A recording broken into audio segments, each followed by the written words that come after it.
Reports में ये दावा भी किया गया, जिसमें ये बताया गया था कि लड़कियां वहां पर बिना हिजाब के निकल रही हैं और सीधे सीधे सत्ता को ये चुनौती है। वहां के पूर्व मंत्री भी ये कई बार कह चुके हैं कि आगे जो वक्त आएगा उसमें हम एक जंग बाहरी मुल्क से लड़ रहे होंगे और एक जंग हम अपने अंदर घर पर लड़ रहे होंगे। कर्नल सिरोही, आपसे मेरा सवाल ये था कि पहले एनिमेटेड वीडियो जारी करके ये बताया गया था कि लिंकन को कैसे 2 हिस्सों में बांट दिया जाएगा, लेकिन क्या ये तैयारी वाशिंगटन के लिए नजर आएगी? क्या ये जज्बा आईआरजीसी दिखा पाएगी? ऐसा हो पाएगा या फिर से ये एक ख्याली पुलाव होगा जैसा वो एनिमेटेड वीडियोस थे? मीनाक्षी जी, धन्यवाद आपका, आपने मेरे चैनल पे बुलाया। जय हिंद। जय हिंद सर। अभी मैं दोनों पैनलिस्ट को सुन रहा था। देखिए, जहां तक सवाल इस चीज का है कि ये जो धमकियां हैं, ये एक साइड से धमकियां नहीं आ रही है। डोनाल्ड ट्रंप साहब तो 28 फरवरी को हुई, उन्होंने air defence system, missile system, drone system सब ईरान के खत्म कर दिए, नेवी खत्म कर दी थी। 6 महीने बाद भी जो है ईरान जो है उनके ऊपर हमला करने के लिए तैयार और हमला करता भी है। तो ये सिर्फ धमकियां हैं एक दूसरे के ऊपर दबाव बनाने के लिए। लेकिन मैं 2-3 पॉइंट देना चाहता हूं जो आपका है कि काबिलियत का तो देखो, जैसे टीपी त्यागी साहब ने बोला है, काबिलियत तो डिपेंड करती है, लड़ाई लड़ने के बाद पता लगता है कि किसकी कितनी काबिलियत है।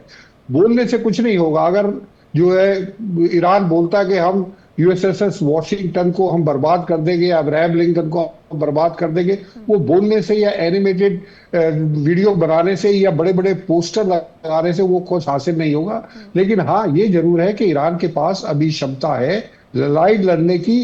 क्या वो क्षमता इतनी है कि यूएसएस वॉशिंगटन को डुबो सकता कि नहीं डुबो सकता, वो वक्त बताएगा। नंबर 1।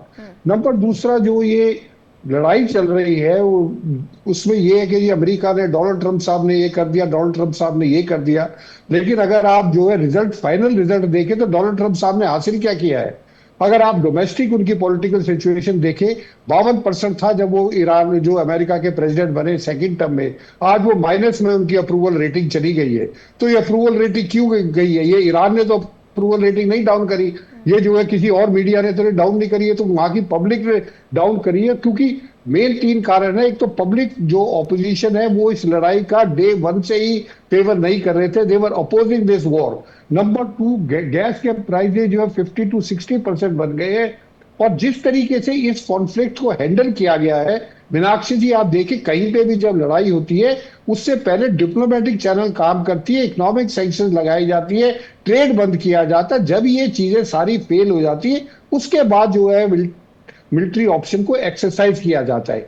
यहाँ पे सैंक्शन लगाए, फिर लड़ाई लड़ी इस उम्मीद में कि हम ईरान को हफ्ते में 10 दिन में खत्म कर देंगे, रजीम चेंज कर देंगे। लेकिन जब 6 महीने तक नहीं हुआ तो वापिस जो है इकोनॉमिक डीमेज करके और ज्यादा सैंक्शन लगा दिए।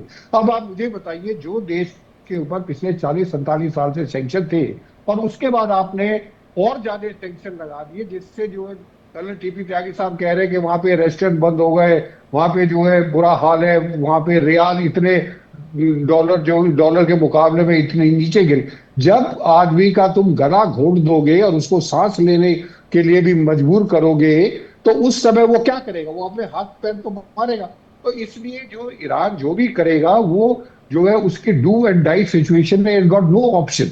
तो इसलिए अब अगर आप इकोनॉमिक सैंक्शंस लगा के सोचते हो कि ईरान को नेगोशिएटिंग टेबल पे लेके आ जाओगे, तो आप बिल्कुल नहीं लाओगे। आप कितने भी सैंक्शन लगा लो, अभी अमेरिका की वो स्थिति नहीं है, वो वर्ल्ड पावर अमेरिका नहीं है जो वर्ल्ड पावर आज से 20-30-40 साल पहले था। अभी जो है बाकी जो कंट्रीज है, चाइना ने साफ मना कर दिया है कि हम जो है American economic sanction, Russia believe नहीं करेगा।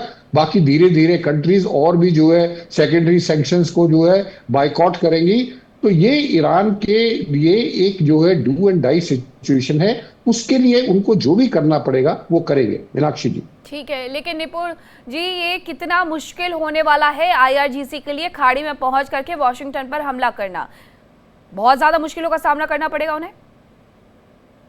मीनाक्षी जी, ऑलरेडी देखिए, एक बात हम लोग, हमारे पूर्व प्रधानमंत्री जी कहा करते थे, अटल बिहारी वाजपेयी जी, कि हम अपने मित्र बदल सकते हैं लेकिन पड़ोसी नहीं।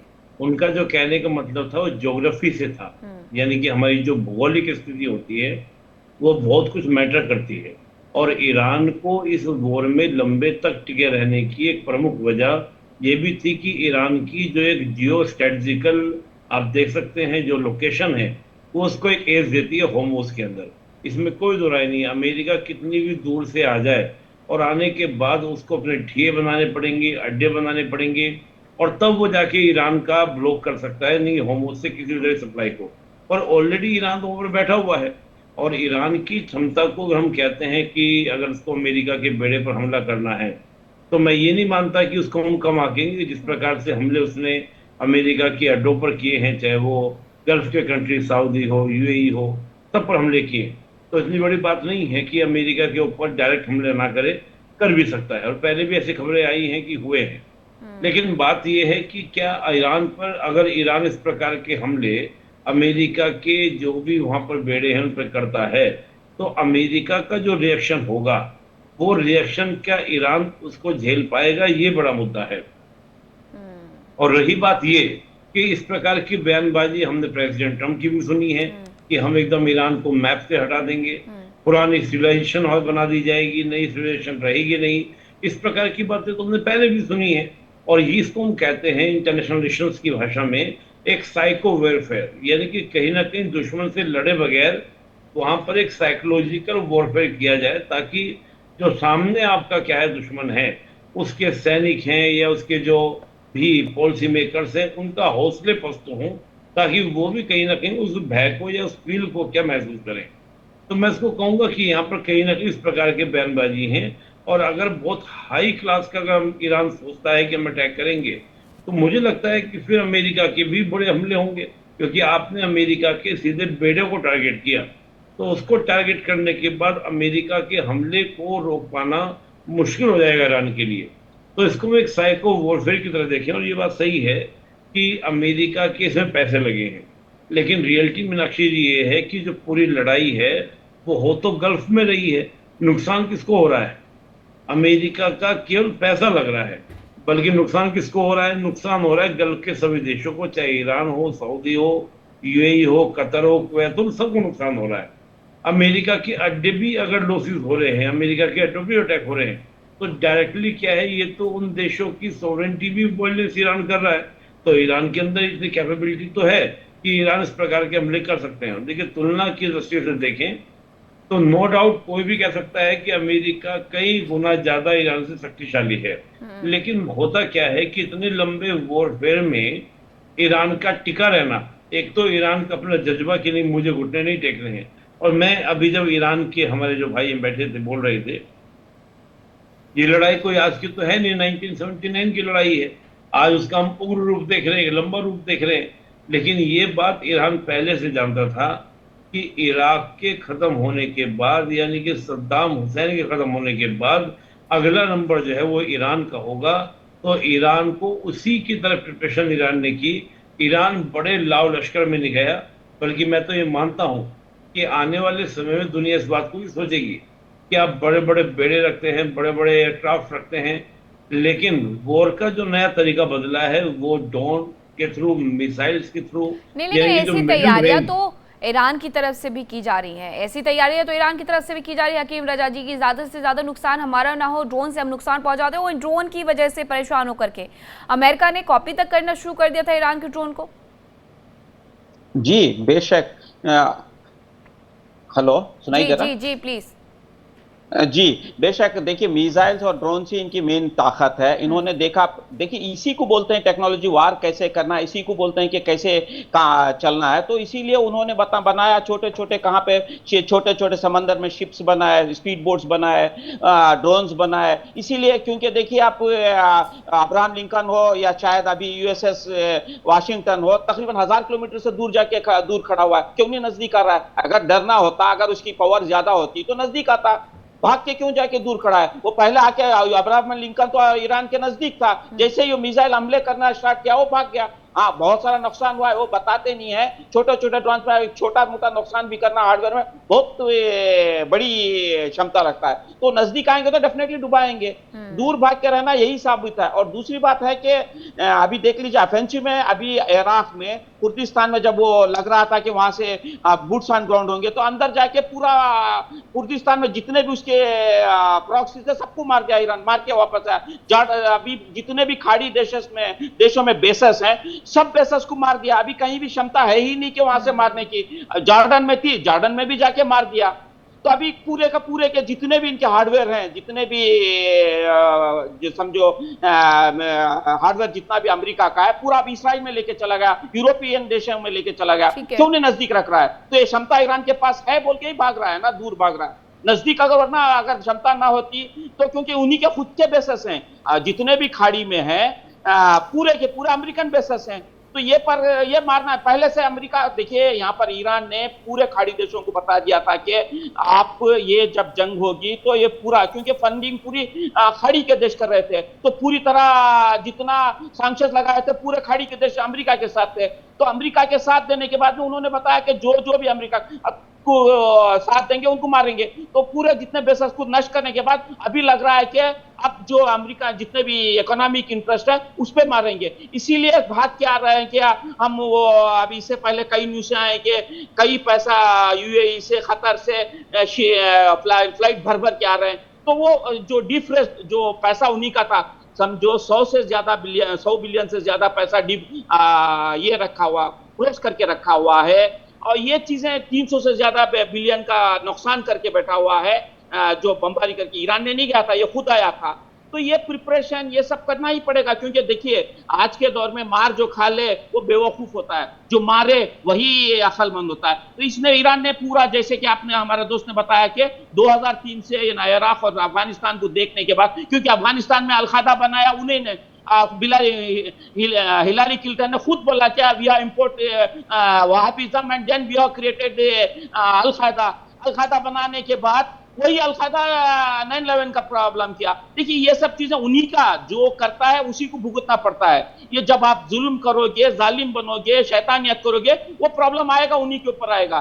देखिए ये आप ईरान को मालूम है शॉर्ट वार में नुकसान ज्यादा ईरान का होगा, इसीलिए लंबी जितनी चलोगे, ईरान को मालूम है कि इकोनॉमी पूरी इसराइल की, अमेरिका की, इसके साथ में यूरोपियन देशों के, उसके बाद स्लोली पूरे दुनिया की कोलैप्स होते जाएगी। तो ईरान तो बोल रहा है कि हमारी तो करेंसी आप कोलैप्स कर दिए हैं।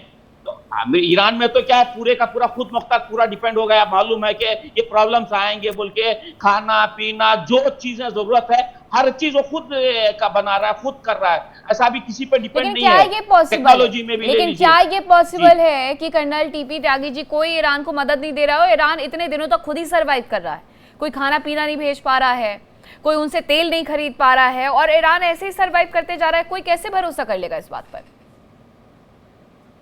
तो कर रहा है, लेकिन सरवाइव किस हालत में कर रहा है? देखिए मैं लॉजिकली एक बात बोलता हूँ, ईरान जो अटैक कर रहा है वो करीब 1 दर्जन उन देशों पर कर रहा है मिडिल ईस्ट में जहां अमेरिका के बेसिस है, और अमेरिका अटैक केवल ईरान पर कर रहा है। अब मुझे बताइए कि प्रोपोर्शनेटली नुकसान कहाँ ज्यादा होगा? जो नुकसान 12 देशों में बट गया और जो नुकसान केवल ईरान में हो रहा है, यानी कि ईरान में नुकसान आउट ऑफ प्रोपोर्शन हुआ है। फर्क सिर्फ इतना है कि ईरान ने ये कह दिया है कि मेरे यहाँ जो डैमेज होता है उस डैमेज की वीडियो बनाते हुए अगर कोई पकड़ा गया तो उसे दुश्मन का जासूस माना जाएगा। एक बात। दूसरी बात, ईरान हमला कर रहा है किससे? ड्रोन से या मिसाइल से। ड्रोन के अंदर 50-60 केजी बारूद, मिसाइल के अंदर 200, 300, 400 केजी बारूद, और जो बम डाले जा रहे हैं अमेरिका की तरफ से उसमें 1 टन, 1.5 टन, 2 टन इतना बारूद। अब कल्पना कीजिए कि प्रोपोर्शनेटली जो नुकसान है वो कहाँ है। और अमेरिका के पास ईरान के मुकाबले ज्यादा इंटेलिजेंस है। उसने वहाँ के सैटेलाइट हेडक्वार्टर में, IRGC हेडक्वार्टर में, मिलिट्री हेडक्वार्टर में ऐसे ठिकानों पर हमला किया है कि वर्तमान तो छोड़िए, आने वाले समय में वो उस लेवल पर ना पहुंच पाए जिस पर वो युद्ध के पहले था। हाँ, इतना मानते हैं कि ईरान ने ये तैयारी लंबे समय से की थी। ये भी मान लेते हैं कि उसने जो अपनी मिसाइल सिटीज, करीब 90 मिसाइल सिटीज है, उसके कमांडर को ये कहते हुए सुना गया था कि हमारी एक मिसाइल सिटी से हम अमेरिका को कम से कम 1 महीने तक रोक सकते हैं। अगर हमने सारी मिसाइल सिटियों का इस्तेमाल किया तो अमेरिका को सालों तक इसमें लटका सकते हैं। उन्होंने अपनी मिसाइल सिटी ग्रेनाइट और जागरोथ हिल्स के नीचे, जमीन के नीचे बनाई है, जिनको अमेरिका नष्ट तो नहीं कर सकता, लेकिन उनकी एंट्रेंस और एग्जिट पर हमला करके उनको बर्बाद किया था। ईरान ने उनमें से काफी खोल ली है। ये सब चीजें मानते हैं। ये अगर ईरान की जगह कोई दूसरा देश होता तो वो भी यही करता। लेकिन ऐसी स्थिति में जब रोटी के लाले पड़ जाए तब वो कब तक लड़ाई लड़ेगा? एक क्लाइमैक्स आने के लिए, देखिए युद्ध के अंदर, मैंने चूंकि युद्ध लड़ा है, जब संता सिंह और बंता सिंह लड़ते हैं तो फिर आखिरी विजय उसकी होती है जो आखिर में 2 मिनट तक रुका रहता है। देखिए इंडिया डेली 24/7 अब आपकी स्मार्ट टीवी पर। इंडिया डेली मौजूद है सभी डिजिटल प्लेटफॉर्म पर लाइव और लगातार। इंडिया डेली 24/7 हर दिन राष्ट्र को समर्पित।